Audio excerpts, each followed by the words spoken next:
I have a question about the development of computer-assisted language teaching software. Can we go through the options to see which components should be included? What are the options? The options are content development, graphical user interface development, working with suitable hosting and delivery platforms, and all of the above. Let's go through each component. First, content development. This is essential for any CULT software, because the content is what students will be learning. This includes lessons, exercises, multimedia resources, and assessments. Definitely. Without well-developed content, the software wouldn't be effective for language teaching. What about graphical user interface development? Graphical user interface, or graphical user interface, development is crucial as well. A user-friendly interface ensures that learners can navigate the software easily, access the content they need, and engage with interactive elements effectively. Poor graphical user interface can make the software frustrating to use. That makes sense. And what about working with suitable hosting and delivery platforms? This is also important. The software needs to be hosted on reliable platforms that can handle the necessary traffic and provide a seamless user experience. Delivery platforms should ensure that the software is accessible to users whenever they need it, and from various devices if possible. So, it sounds like all these components are essential. The last option is all of the above. Exactly. Developing effective CULT software requires attention to all these areas: content development, graphical user interface development, and suitable hosting and delivery platforms. Each plays a critical role in creating a comprehensive and user-friendly language learning tool. So the correct answer is all of the above. Thanks for explaining. I need some help identifying the figural device used in this poem: the fair breeze blew, the white foam flew/the furrow followed free. Can we go through the options together? What are the options? The options are simile, metaphor, alliteration, and oxymoron. Okay, let's break it down. First, let's consider simile. A simile is a figure of speech that compares two things using like or as. Do you see a comparison like that in the lines? No, there aren't any comparisons using like or as. So, simile doesn't seem to fit. Agreed. Next, let's consider metaphor. A metaphor directly compares two things without using like or as. Do you see any direct comparisons in the lines? No, there aren't any direct comparisons either. It just describes the breeze, foam, and furrow. Right, so metaphor doesn't fit either. What about oxymoron? An oxymoron is a figure of speech where two contradictory terms appear together. Do you see anything like that here? No, I don't see any contradictory terms in these lines. Exactly. So, that leaves us with alliteration.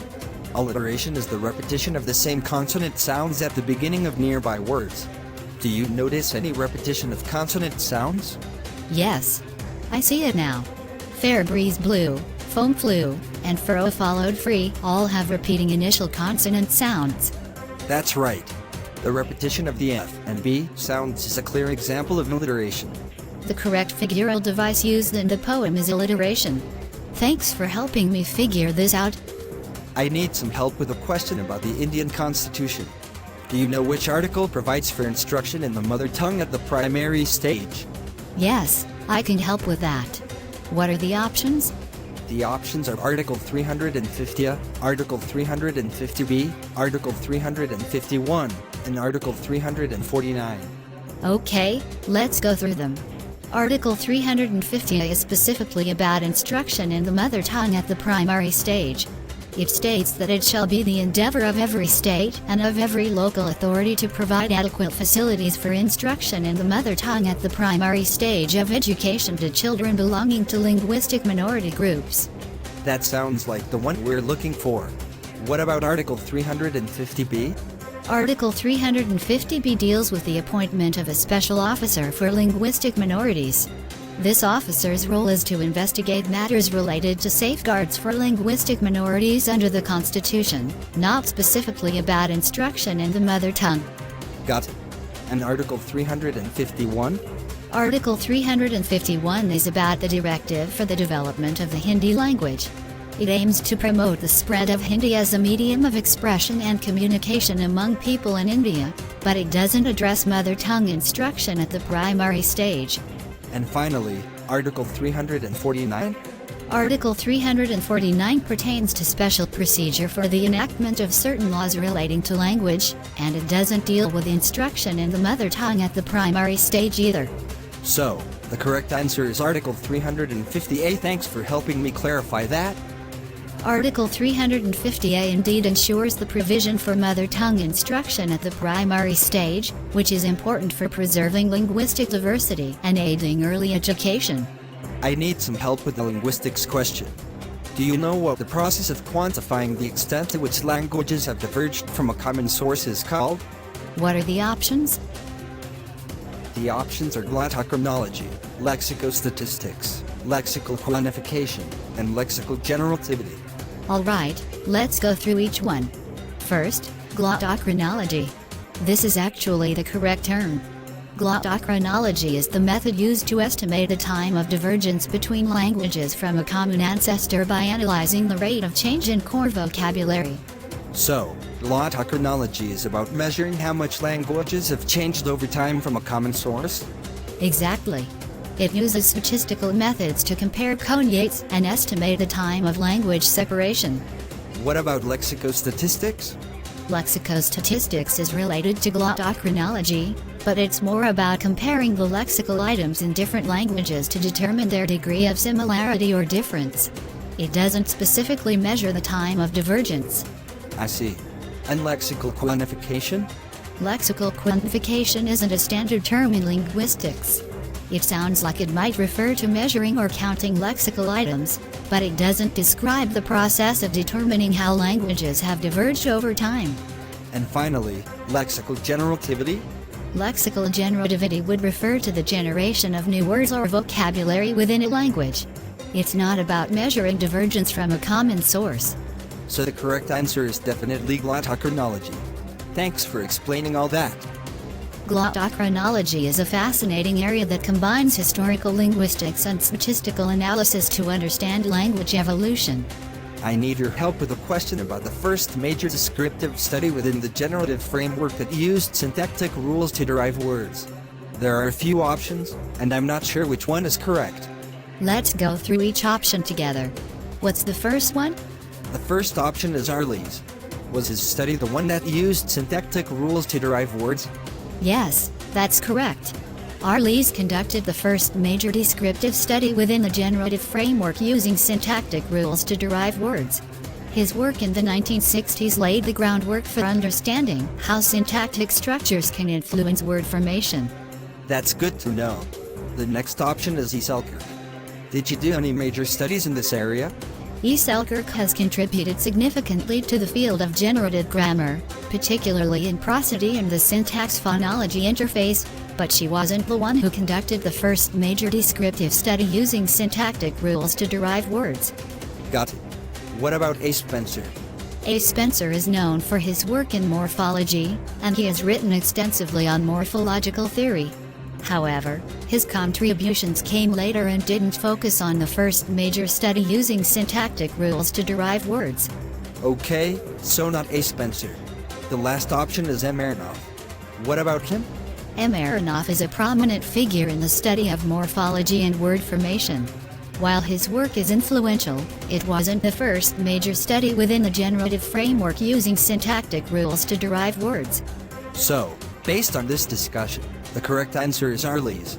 He was the one who did the first major descriptive study using syntactic rules to derive words. I have a question about linguistic terms. Which term describes a linguistic form that a native speaker invents or accidentally uses just once? Let's go through each option together. What's the first one? The first option is transposition. Does this describe a form used only once? No, transposition doesn't fit here. It generally refers to changing the position of sounds, words, or phrases in a sentence, often for a poetic or rhetorical effect, not something invented or used accidentally on a single occasion. Got it. The next option is nonce. Could this be the correct term? Yes, nonce is the correct term. It refers to a word or phrase that is created spontaneously by a speaker for a specific occasion and not intended for long-term use. It's a unique creation used just once. That makes sense. The next option is Precyannic formation. What about this one? Precyannic formation refers to a type of complex and often pedantic word formation named after the grammarian Precyon. It's not related to words invented or used accidentally on a single occasion. Okay, so that's not it. The last option is loanword. Is this the right term? No, a loan word is a term borrowed from another language and incorporated into the vocabulary. It becomes a part of the language and is not used just once. So, the correct answer is nonce. It describes a linguistic form used only once. I need help with a question about a specific disorder.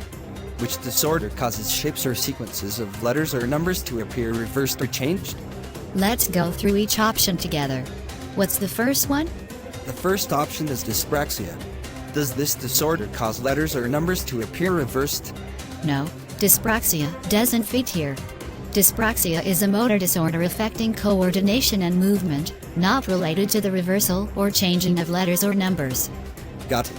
The next option is dyslexia. Could this be the correct disorder? Yes, dyslexia is the correct answer. Dyslexia is a learning disorder characterized by difficulties with reading, where letters and numbers can appear reversed or in the wrong sequence. That makes sense. The next option is autism. What about this one?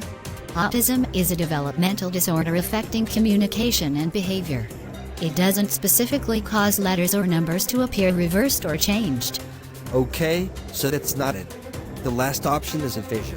Is this the right term? No, aphasia is a condition resulting from brain damage that affects language comprehension and production. It doesn't involve the reversal or alteration of letters or numbers. So, the correct answer is dyslexia. It's the disorder where letters or numbers can appear reversed or changed. Exactly. Dyslexia is the right term. I have a question about machine learning. Which of the following areas use machine learning? Let's look at the options together. What's the first one? The first option is ASR and TTS. Is machine learning used in automatic speech recognition and text-to-speech systems? Yes, machine learning is definitely used in ASR and TTS systems. These systems rely on large datasets and machine learning algorithms to recognize and generate speech accurately. That makes sense. The next option is machine translation. Is machine learning used here? Absolutely. Machine learning is a core component of machine translation. It helps in translating text from one language to another by learning patterns from vast amounts of bilingual text data. Okay, what about named entity recognition? Is machine learning involved in this area? Yes, machine learning is heavily used in named entity recognition, NER. NER involves identifying and classifying entities in text, such as names of people, organizations, and places, and machine learning models are trained to perform these tasks accurately. So, if machine learning is used in all these areas, then the correct answer must be all of the above. I have a question about linguistic terms. What do you call a linguistic variety that influences the structure or use of a more dominant language within a community? The first option is superstratum. Does this term describe a linguistic variety influencing a more dominant language? No, superstratum refers to a language or variety that influences another language due to its higher status or power, usually after a conquest or colonization. It's the opposite of what we're looking for. Got it. The next option is substratum. Could this be the correct term? Yes, substratum is the correct term. It refers to a linguistic variety or set of forms that has influenced the more dominant language within a community. This often happens when a community shifts to speaking a new, dominant language but retains some features of their original language. That makes sense. The next option is hypercorrection. What about this one? Hypercorrection is a linguistic phenomenon where speakers overcorrect their language use, often trying to avoid mistakes, but ending up making errors. It's not related to the influence of one variety over a dominant language. Okay, so that's not it. The last option is interference. Is this the right term? Interference refers to the influence of one language on another, typically in bilingual speakers, causing deviations from the norms of either language. While it involves influence, it's a broader term and doesn't specifically describe the influence of a less dominant variety on a dominant one. So, the correct answer is substratum. It describes a linguistic variety influencing a more dominant language.